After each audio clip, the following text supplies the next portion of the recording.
हमारा क्वेश्चन है, दर्शाइए कि एक विषम धनात्मक पूर्णांक का वर्ग किसी पूर्णांकों के लिए 8k+1 के रूप का जो है होता है। यह हमें जो है दर्शाना है। तो हम मान लेते हैं, माना n एक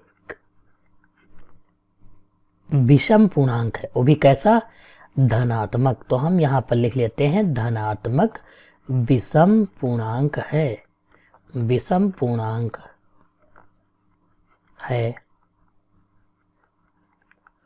क्या माना n एक धनात्मक विषम पूर्णांक है। तो यहाँ पर कहा है का वर्ग कहा है, तो हम यहाँ पर कह सकते हैं, इसलिए हम जो है लिखेंगे, इसलिए n स्क्वायर एक विषम पूर्णांक होगा। n स्क्वायर क्या होगा, एक विषम पूर्णांक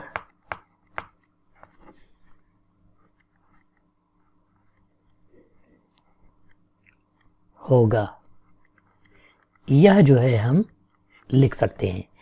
अब इसके बाद देखो, n बराबर अगर जो हम माने तो क्या हो सकता है, जैसे n बराबर अगर हम लिखेंगे, यहाँ पर लिख लेते हैं, तब n बराबर 8q+1 हो जाएगा। k की जगह पर हम 1 मान सकते हैं, इसे कोई असर नहीं पड़ेगा इस क्वेश्चन पर। दूसरा जो है हम लिख सकते हैं n बराबर 8q+3 लिख सकते हैं, क्योंकि यह विषम पूर्णांक है। n बराबर 8q+5 लिख सकते हैं, क्योंकि यह जो है क्या है, विषम पूर्णांक है। यहाँ पर 8k दिया हुआ था, तो हम जो है अगली बार जो वैल्यू होगी उसको k मान लेंगे, जिससे वही आ जाएगा। अब हम फर्स्ट को अगर जो लिखें तो यहाँ पर क्या लिख सकते हैं, इसका हम लिखेंगे तो दोनों पक्षों का स्क्वायर करेंगे, n स्क्वायर, और 8q+1 का अगर हम स्क्वायर कर देंगे यहाँ पर, तो a+b का होल आर स्क्वायर लगाएंगे, यानी n स्क्वायर बराबर 8q का होल आर स्क्वायर करेंगे, तो ये स्क्वायर प्लस b स्क्वायर यानी 1 का स्क्वायर प्लस 2ab, 2a की जगह पर 8q और गुणे 1 हो जाएगा। यानी यहाँ पर अगर हम लिखें तो n स्क्वायर बराबर 8q कितना दिया हुआ है, 8 8 जा 64, यानी 8 टाइम 64, q का स्क्वायर प्लस 1 हो जाएगा, और प्लस 2 8 16 एकम 16 q हो जाएगा। इतनी जो है इसकी वैल्यू आ जाएगी। अगर हम यहाँ पर देखें, देखो एक को हम उस तरफ लिख लेते हैं, 64q स्क्वायर प्लस 16q और प्लस 1 लिख लेंगे। यहाँ पर हम n स्क्वायर बराबर लिखते हैं, देखो 64 और 16 में दोनों में 8 जो है हम अगर कॉमन ले लें तो क्या हो जाएगा, 8 कॉमन ले लेंगे तो 8 टाइम 64 यानी 8q स्क्वायर प्लस 2q, ये बच जाएगा। और इसको हम ऐसे ही लिखा रहने देते हैं 1 को। ये किसके बराबर है, n स्क्वायर के बराबर है। अगर हम यहाँ पर लिखें, चूँकि k बराबर 8q स्क्वायर प्लस 2q अगर हम मान लें, ठीक है, तो यहाँ पर क्या हो जाएगा, n स्क्वायर बराबर 8k+1, इसकी जगह पर हम कितना रख लेंगे, k रख लेंगे, तो यहाँ पर ये जो है आ जाएगा। ऐसे ही हमको जो है n की वैल्यू वाला 8q+3 को जो है सॉल्व करना है। अब इसे हम सॉल्व करेंगे तो फिर से जो है वही होगा, ठीक है। तो हम इसको भी सॉल्व कर लेते हैं, एक दो हमको करके दिखा देना है, और बाकी जो है वैल्यू जो है उसकी क्या हो जाएगी, इससे जो है पता चल जाएगा कि इस रूप का होता है। तो हम n की 8q+3 का करेंगे। यहाँ पर n बराबर 8q+3 का हम कर देंगे होल आर स्क्वायर, तो इधर का स्क्वायर हो जाएगा, यहाँ का भी स्क्वायर, यानी n स्क्वायर बराबर, अब डायरेक्टली कर देते हैं, 8 टाइम 64 हो जाएगा, q का स्क्वायर हो जाएगा, प्लस 3 तिया 9 और प्लस लगाएंगे 2 तिया 6 8 48 हो जाएगा, 48 क्यों लिख लेंगे।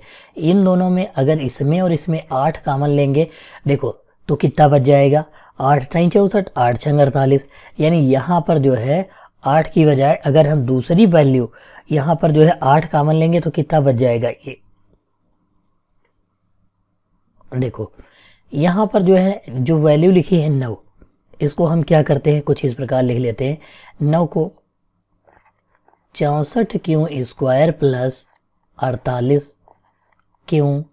अब इसको जो हम लिखेंगे तो इसको क्या लिखेंगे, 8 प्लस 1 लिख लेते हैं। और क्या करते हैं यहाँ पर जो है अब हम कॉमन लेंगे, 8 कॉमन ले लेते हैं तो कितना हो जाएगा, 8 टाइम 64, 8 क्यों स्क्वायर प्लस 8 छंग 48, 6 क्यों हो जाएगा प्लस 8 ही कम 8 हो जाएगा, प्लस का 1 बच गया।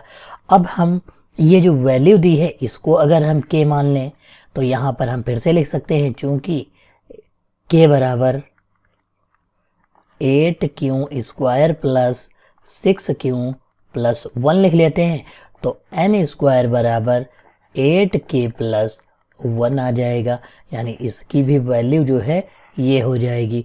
अब हम इसको अगर सॉल्व करें एन स्क्वायर वाले को तो हम यहाँ पर इसको लिख लेते हैं, दोनों पक्षों का स्क्वायर करेंगे तो एन स्क्वायर बराबर 8 क्यों प्लस 5 का होल आर स्क्वायर कर देंगे और यहाँ पर लिखेंगे 8 टाइम 64 क्यू स्क्वायर प्लस 25 हो जाएगा, प्लस लिखेंगे तो 2 पंचे 10 अठी 80 क्यों हो जाएगा, यानी इतना हो जाएगा एन स्क्वायर बराबर।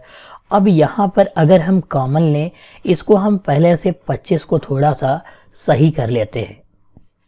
25 को कैसे लिखेंगे, देखो 64 क्यों स्क्वायर प्लस 80 क्यों प्लस 25 को हम लिखेंगे 24 प्लस 1 लिख लेते हैं, जहाँ पर 8 जो है हम कॉमन लेंगे, एन स्क्वायर बराबर 8 अगर कॉमन लेंगे तो 8 टाइम 64 यानी 8 क्यों बच जाएगा स्क्वायर प्लस 8 धाम 80 10 क्यों हो जाएगा और प्लस 8 त्रुक 24 3 हो जाएगा, प्लस 1 बच जाएगा।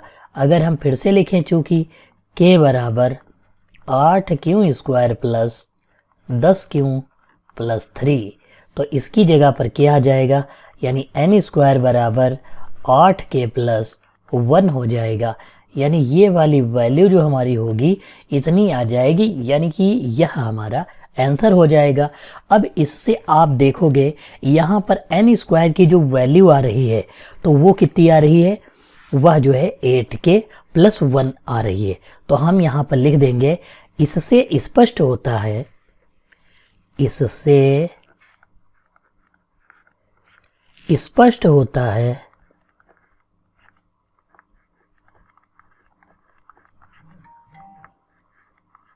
कि प्रत्येक स्थिति में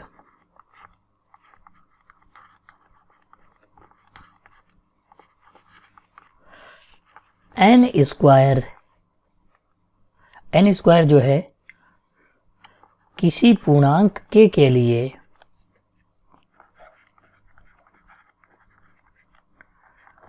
के लिए 8 के प्लस 1 के रूप का होता है, के रूप का होता है। तो यह हमारा आंसर हो गया।